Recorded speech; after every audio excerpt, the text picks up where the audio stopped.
আমার মোবাইলটা কোথায় গেল? আমার মোবাইলটা কোথায় গেল? মোবাইলটা আমার, আরে ওই তো টেবিলের উপর ফোন। আরে দেখ, এটা বাহার মোবাইল। আমার ফোনটা কোথায়? এই মোবাইলটা কোথায় গেল? আমার মোবাইলটা, মোবাইলটা পাচ্ছি না, কোথায় গেল? মিস্তা, এই তো দাও দাও দাও, চার্জে দিয়েছিলেন, এই নিন ধরুন। ঠিক আছে।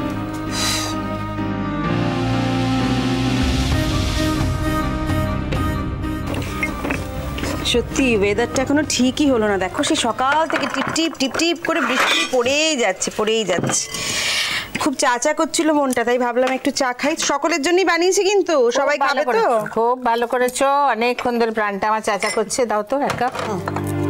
হ্যাঁ গো সাঁঝবাতি, বাবু গেল কোথায় বৃষ্টির মধ্যে? ও তো ওই সব পুরনো বন্ধু বান্ধবরা একসঙ্গে হয়েছে, অনিশদার বাড়িতে গেছে।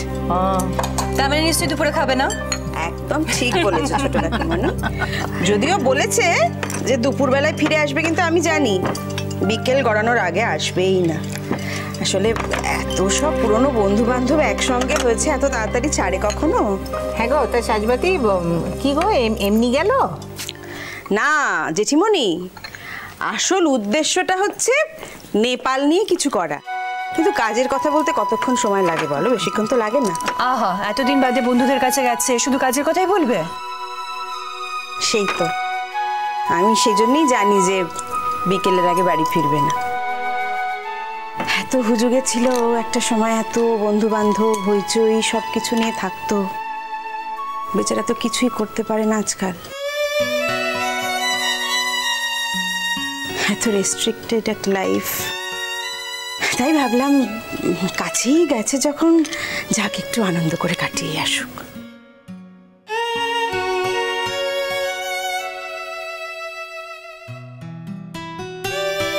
কি ব্যাপার কি মিস্টার প্রো, তুমি কি অর্চিকে ফোন করছো নাকি? ভাইয়াকে তো আমরাও ফোন করেছি সকালবেলা, পাইনি তো। ফোনটাকে কোনো সুইচ অফ করে রাখে বুঝতে পারি না। কি রাজকার্য করছে? ফোনটাকে সুইচ অফ করে রাখতে হবে, সবটাতে বাড়াবাড়ি। আচ্ছা, তুমি এত সাত সকালে এবার ছেলেটার উপর এত খেপে উঠলে কেন বলো তো মিস্টার প্রো? সত্যি বাপু, তুমি আবার কোন কালে তোমার ছেলেকে এত ফোন করো? ছেলের মুখের ভয়তে ছেলের সাথে ফোনে কথাই বলতে চাও না। আজা করে কি হলো, দুদিন বাইরে যেতে না যেতেই ফোন করতে শুরু করে দিয়েছো? কিন্তু ভাইয়ার তো আজই ফেরার কথা। সকালবেলা তোকে ফোনে পেলাম না। ওর দাদা ভাই বললো একবার ফোন করে দেখতে। আসলে ওর ইচ্ছে ছিল কটায় ফ্লাইট এটা জানলে ও এয়ারপোর্টে যাবে আনতে, আর তারপর ওকে নিয়ে যাবে বন্ধুদের বাড়ি। এখন ফ্লাইটে থাকলে তো এমনিই পাবে না। হ্যাঁ গো, বলছি যে বলেছিল না এসে লাঞ্চ করবে বাড়িতে? দূর, অত শত আবার বলে নাকি, বলেছি দুপুরের মধ্যে ফিরবো। এই যে এই রিমোটটা কোথায় গেল? টিভি রিমোটটা ওই তো মেজের সামনে। ও হ্যাঁ, কি হয়েছে বলতো? ঠিক আছে। এই মেজা, হ্যাঁ একটা ইংরেজি চ্যানেল দিন না, নেপালের আপডেটটা একটু জানতে চাই। আসলে আমি তীর্থের কাকের মতো অপেক্ষা করে আছি, অর্চি কখন আসবে, কারণ অর্চির মুখ থেকে টাটকা খবরটা পাবো। আসলে এসব ক্ষেত্রে আমি ফিজিক্যালি চলে যাই, জানো সাঁঝবাতি, আমি ফিজিক্যালি যেতে পছন্দ করি না। আমি কোনো দেশ উদ্ধার করতে পারি না, কিন্তু তবু নিজের মনের কাছে একটা সান্ত্বনা, অন্তত দুর্গত মানুষদের পাশে দাঁড়াতে পারলাম। কিন্তু এবার ওই ইউনিভার্সিটির পরীক্ষাগুলো আমাকে একেবারে ডুবিয়ে ছেড়ে দিল। এত খারাপ লাগছে। ও মেজদা প্লিজ চ্যানেলটা দিন। দাঁড়া, আমি আগে একটু বাংলা নিউজটা ভালো করে দেখে নিই, তারপর তুমি চ্যানেল ঘুরিও। এই তোমার কি হয়েছে বলো তো? হ্যাঁ, কিরকম একটা দেখতেও তো লাগছে। কি গো কি হয়েছে? হ্যাঁ, কি হবে আবার? কিচ্ছু হয়নি আমার। নিজেরা গল্প করছিল, গল্পেই মন দাও না। আমাকে নিয়ে উঠে পড়ে লাগলে কেন আবার? দেখেছো দিদি ভাই কেমন অদ্ভুত লোক? হ্যাঁ, একটা ভালো কথা জিজ্ঞেস করলাম, খেকি উত্তর দিচ্ছে। দেখো, আরে বাবা, একটু চুপ করে থাকো না। আচ্ছা,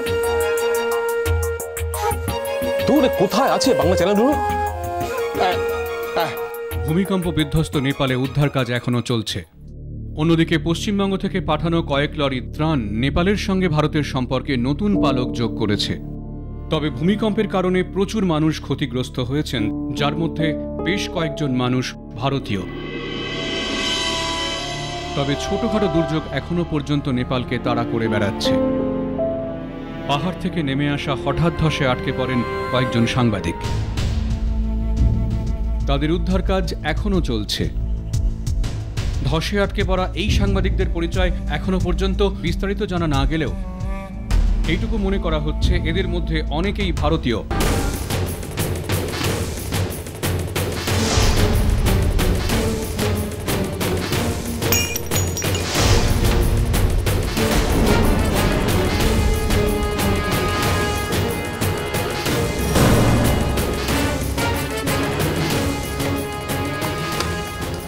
কিন্তু অর্চিকে তো ফোনে কিছুতেই পাচ্ছি না, কি হবে? অর্চি বাবুর আজকে ফেরার কথাটা ছিল ক্লা, তোরা কেউ জানিস ও কখন ফিরবে? আচ্ছা বাহা, ও তো তোমার স্বামী, তুমি জানো না? তুমি আমাদের জিজ্ঞেস করছো কখন ফিরবে?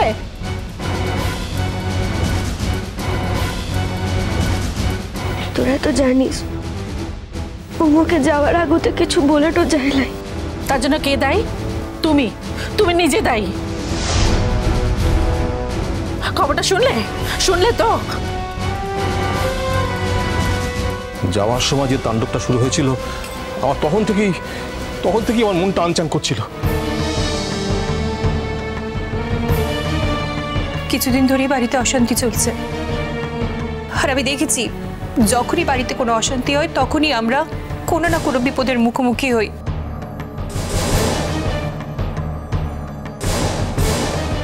হ্যাঁ গো, হ্যাঁ গো, দেখো না, ফোন করো না, ছেলেটার কোনো খবর পাওয়া যায়? আমি তো তখন থেকে ফোনে ট্রাই করছি, বলছে ফোনটা সুইচ অফ, আমি কি করব? কিন্তু ভাইয়ার তো আজ ফিরে আসার কথা। আজ ওই টিমটার সঙ্গে তো ভাইয়ার কোনো সম্পর্ক থাকার কথা নয়। দুর্ঘটনা আজ ঘটেনি সাজবাতি, দুর্ঘটনা ঘটেছে কাল।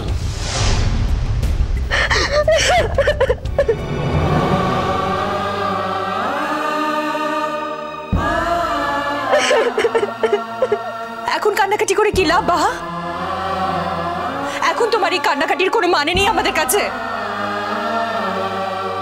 কি আশ্চর্য, তোমরা খামোখা মেয়েটাকে হেনস্থা করছো কেন? ও কি করবে?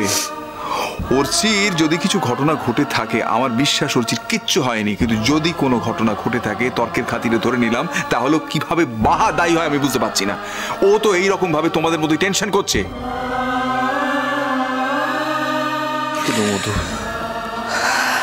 ও ভাই, নতুন ঠাকুরপো,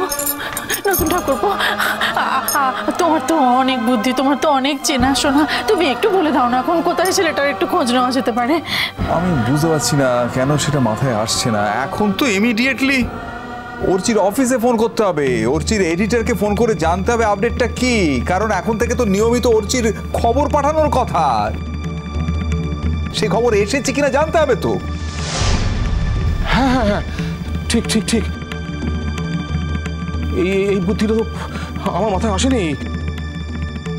রাইট, অফিসে ফোন করতে হবে, অঞ্জনবাবুকে ফোন করতে হবে, অঞ্জনবাবুর নাম্বারটা তো আমার কাছে নেই। ওর কাছে কে আনছে? নাম্বারটা দাও বাহা, দয়া করে নাম্বারটা দাও। মো ফোনটা করলে কি তোদিকে আপত্তিটা আনছে? মো ফোনটা করছে।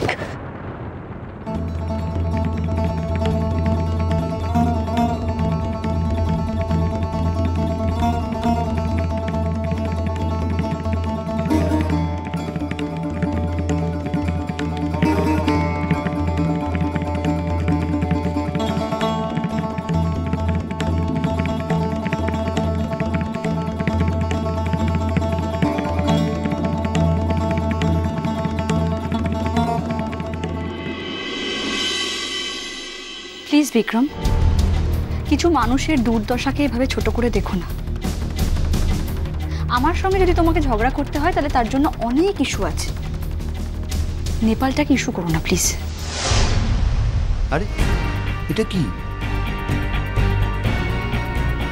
মনে করা হচ্ছে নেপালে পাহাড় থেকে নেমে আসা ধসে আটকে পড়া অনেকেই ভারতীয় সাংবাদিক।